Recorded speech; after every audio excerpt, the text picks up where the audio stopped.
સમાચાર રાજકોટમાંથી કે જ્યાં હીરાસર એરપોર્ટ પર યાત્રીઓના જીવ તાળવે ચોંટ્યા। દિલ્હીથી રાજકોટ આવતી એર ઇન્ડિયાની ફ્લાઇટમાં ખામી સર્જાઈ હોવાની વિગત। એર ઇન્ડિયાની ફ્લાઇટ ત્રીજા પ્રયાસમાં લેન્ડ થઈ શકી। બે વખત રનવેને સ્પર્શ કરીને ફ્લાઇટ આકાશમાં ચડી જતા જીવ તાળવે ચોંટી ગયા। ત્રીજા પ્રયાસમાં ફ્લાઇટ લેન્ડ થઈ શકી હતી। જો કે યાત્રિકોમાં ભયનો માહોલ ફેલાયો હતો। બે વખત રનવેને સ્પર્શ કરી ફ્લાઇટ આકાશમાં ઉડતા યાત્રિકોના જીવ તાળવે ચોંટ્યા હતા। અમદાવાદ ખાતે વિમાન દુર્ઘટના બાદ હવાઈ યાત્રીઓમાં ચિંતાનો માહોલ જોવાઈ રહ્યો છે।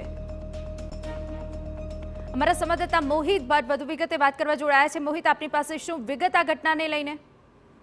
હિના, એક તરફ અમદાવાદમાં જે રીતે વિમાન દુર્ઘટના સર્જાઈ જેને કારણે હવાઈ મુસાફરી કરતા મુસાફરોમાં જરૂરથી ચિંતા છે તે જોવા મળતી હોય છે। તે દરમિયાન ગઈકાલે સાંજે આજે હીરાસર એરપોર્ટ ખાતે દિલ્હીથી રાજકોટ આવતી જે ફ્લાઇટ હતી એર ઇન્ડિયાની ફ્લાઇટમાં ત્રીજા પ્રયાસે આ ફ્લાઇટ છે તે લેન્ડ થઈ હતી। સૌથી મહત્વની વાત છે કે બે વખત રનવે ને સ્પર્શ કરીને આ ફ્લાઇટ છે તે આકાશમાં ચડી ગઈ હતી અને ત્યારબાદ ત્રીજા પ્રયાસે આવતા જે યાત્રિકો છે તેમાં ચિંતાનું મોજું ફરી વળ્યું હતું। એર ઇન્ડિયાના જે સૂત્રો છે તેમના દ્વારા દાવો કરવામાં આવ્યો હતો કે અલાઇનમેન્ટ સેટ કરવાની પ્રોસેસ હતી અને આ પ્રોસેસ સામાન્ય રીતે નોર્મલ પ્રોસેસ છે અને તેના કારણે જ આ પ્રકારની ગતિવિધિઓ થઈ હોવાનો તેમના દ્વારા દાવો કરવામાં આવ્યો હતો। જો કે એક તરફ જે રીતે અમદાવાદમાં વિમાન દુર્ઘટના થઈ અને આ બનાવ છે તે ખૂબ જ તાજો છે અને તેની વચ્ચે આ પ્રકારની જે પ્રક્રિયા છે તે વિમાનમાં થતા યાત્રિકો ચિંતામાં જોવા મળ્યા હતા। ત્રીજા પ્રયાસે લેન્ડ થતા આજે યાત્રિકો છે તેમના દ્વારા હાશકારો અનુભવાયો હતો। જી ઈના, બિલકુલ આભાર તમામ વિગતો બદલ।